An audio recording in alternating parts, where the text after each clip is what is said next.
All right, good morning. March the 6th reading. Today we are introduced to a person named Balaam.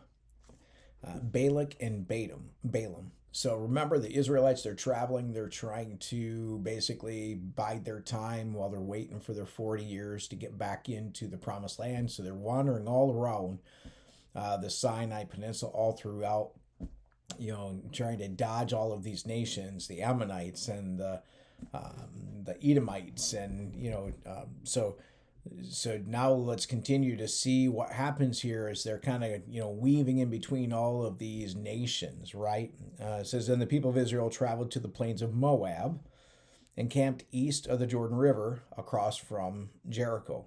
Balak, the son of Zippor, the Moabite king, had seen everything the Israelites did to the Amorites.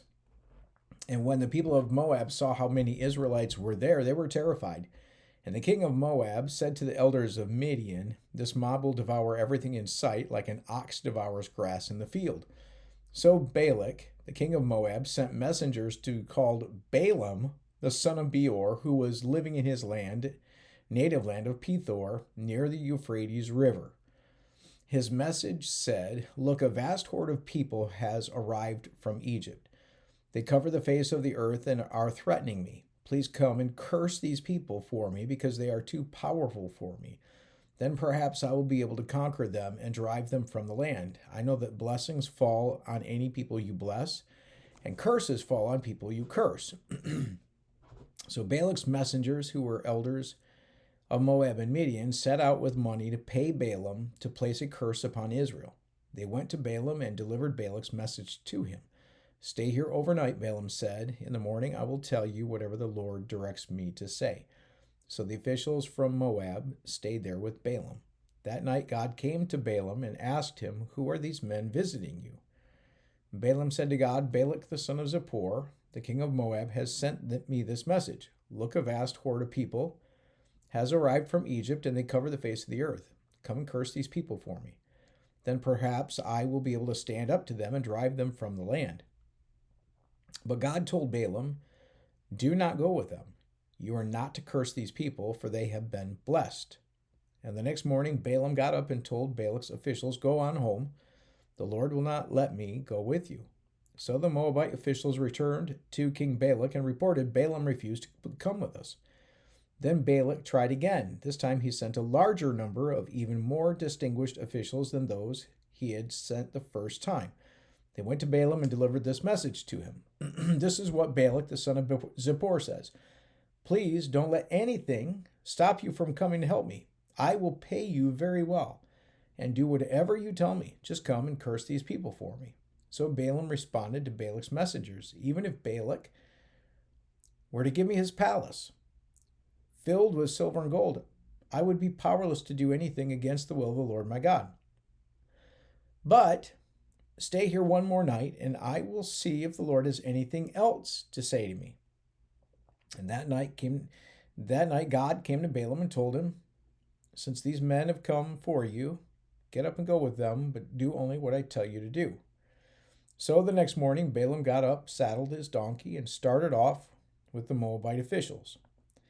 But God was angry that Balaam was going. So he sent the angel of the Lord to stand in the road to block his way.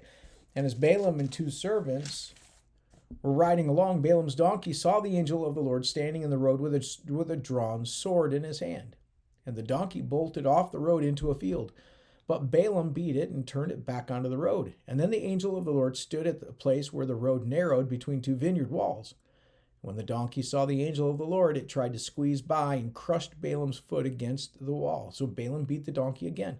Then the angel of the Lord moved farther down the road and stood in a place too narrow for the donkey to get by at all. This time when the donkey saw the angel, it lay down under Balaam. And in a fit of rage, Balaam beat the animal again with his staff. And then the Lord gave the donkey the ability to speak. What have I done to you that deserves you beating me these 3 times? It asked Balaam. You have made me look like a fool, Balaam shouted. If I had a sword with me, I would kill you. But I am the same donkey you have ridden all your life, the donkey answered. Have I ever done anything like this before? No, Balaam admitted. Then the Lord opened Balaam's eyes, and he saw the angel of the Lord standing in the roadway with a drawn sword in his hand. And Balaam bowed his head and fell face down on the ground before him. "Why did you beat your donkey those 3 times?" the angel of the Lord demanded.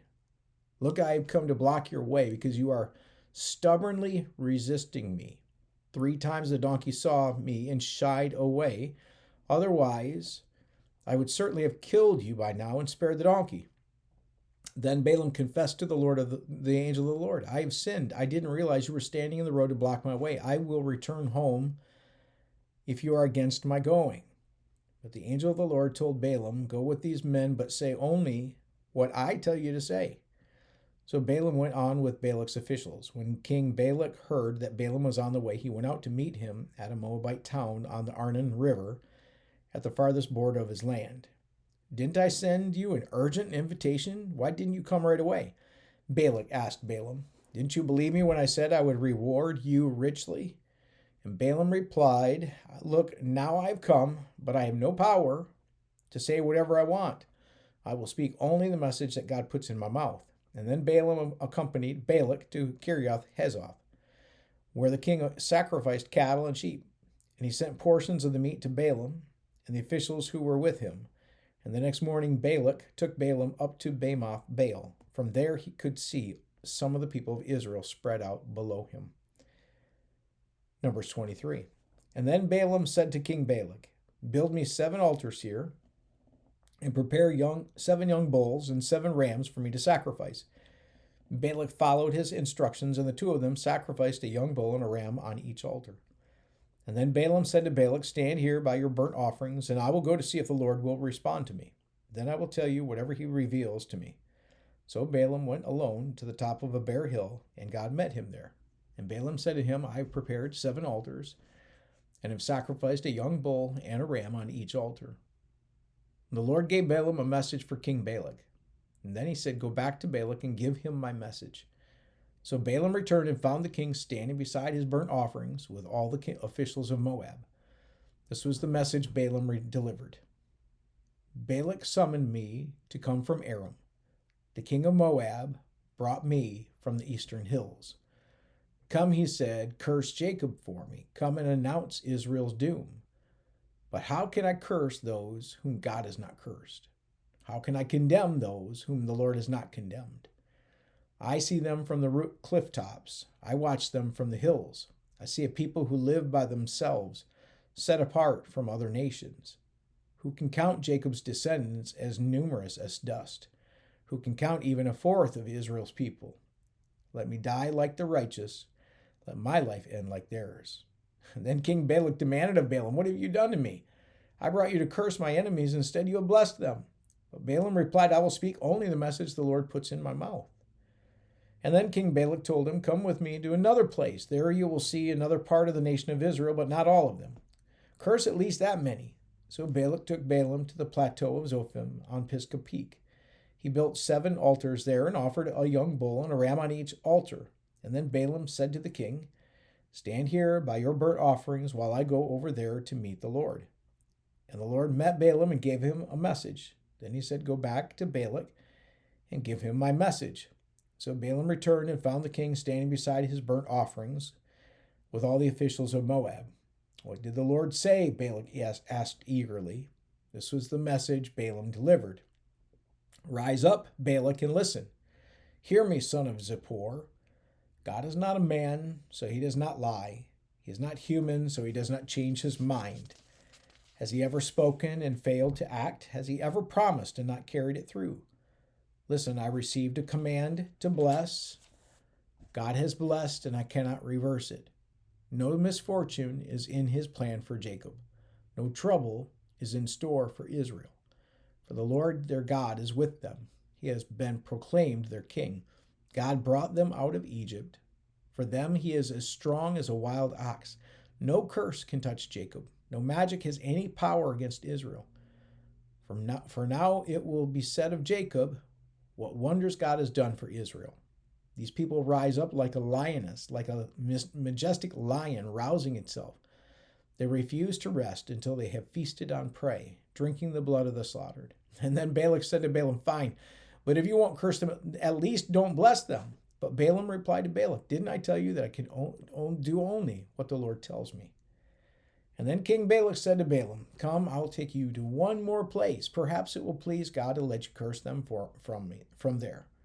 So Balak took Balaam to the top of Mount Peor, overlooking the wasteland. Balaam again told Balak, build me 7 altars and prepare 7 young bulls and 7 rams for me to sacrifice. So Balak did as Balaam ordered and offered a young bull and a ram on each altar.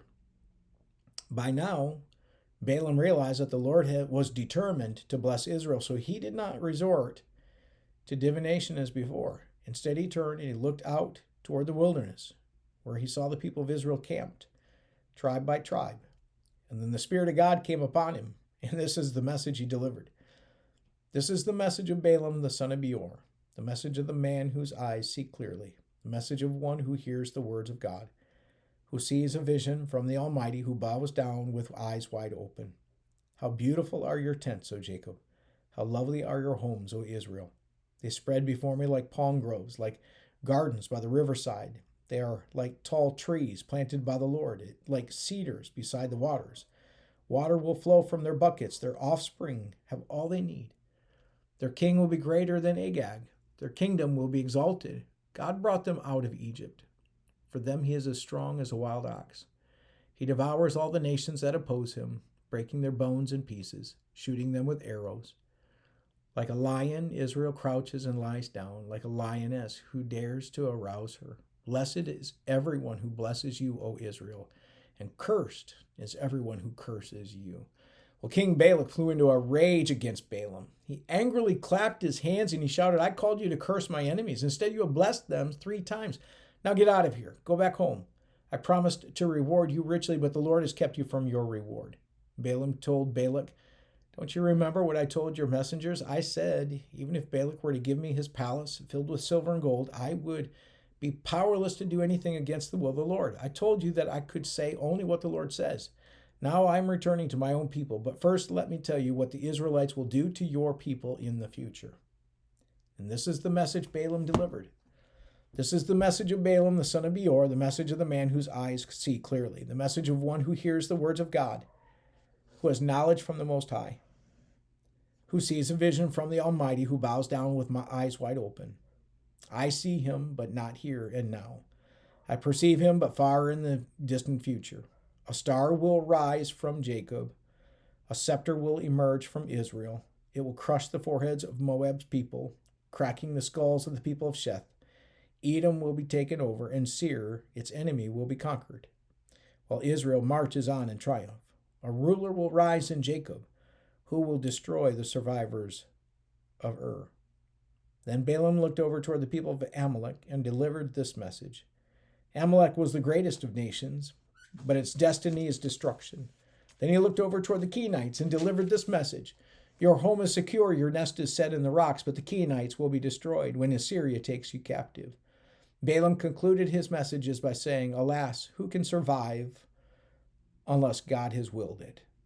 Ships will come from the coast of Cyprus. They will oppress Syria and afflict Eber, but they too will be utterly destroyed. Then Balaam and Balak returned to their homes. Boy, if you don't see, some incredible, foretelling that's happening there, where God is speaking about, Israel, speaking about Assyria, speaking about, those coming from the coasts of Cyprus. So we're seeing God just kind of revealing this reality of God being, because God stands outside of time and he sees how things are going to play out. And God gives him the warning. It's incredible. What a good reminder for us today, even as now we are having these things that are happening in the nation of Iran, which, by the way, all of that region, these are areas that we are reading about. Where we've got modern day Turkey and Iran and Iraq and Israel and all of those places there. Those are all, understand this, in the same way that God was able to tell what was going to happen. God is able to speak into the existence, speak into the reality of This is what's coming up the peak. And friends, listen, Christ is coming. Christ is coming. Don't live as though he's not. It's too easy to just kind of live our lives as though, we're just kind of floating through without any God ordained timeline. There's a timeline. There's marching orders that God has given to his church, to his people. Okay, we're not just playing church. We've been given a great commission to go into all of the world, make disciples of all nations, baptizing them in the name of the Father and Son and the Holy Spirit, teach them to obey everything I've commanded. And God says, I will be with you. And God wants the gospel preached to all the nations, and he wants every person to know. And we are in a timeline to when Christ returns. And Christ is going to return. And it's been 2,000 years since Christ came and he died on the cross. And friends, we are in a countdown. And so we need to do all we can to not just coast, but all we can to lead as many people to Jesus as possible, because the time is drawing near. So important for us to make sure that we are focused in on what our mission is. We don't need to set times. We don't need to set dates like some people are trying to do right now. All we need to know is that we've been given a great commission, a great commandment, and we need to get out there and make a difference, because we are the people of God who've been called to do the business of God, the work of God. We are his people. We are his instruments, his ambassadors in this world. The question is are you and I, are we living as his ambassadors? Are we doing the job that we've been called to do? This is our time. This is our moment. May God find us faithful. All right, we'll see you tomorrow. Hope you have a great day.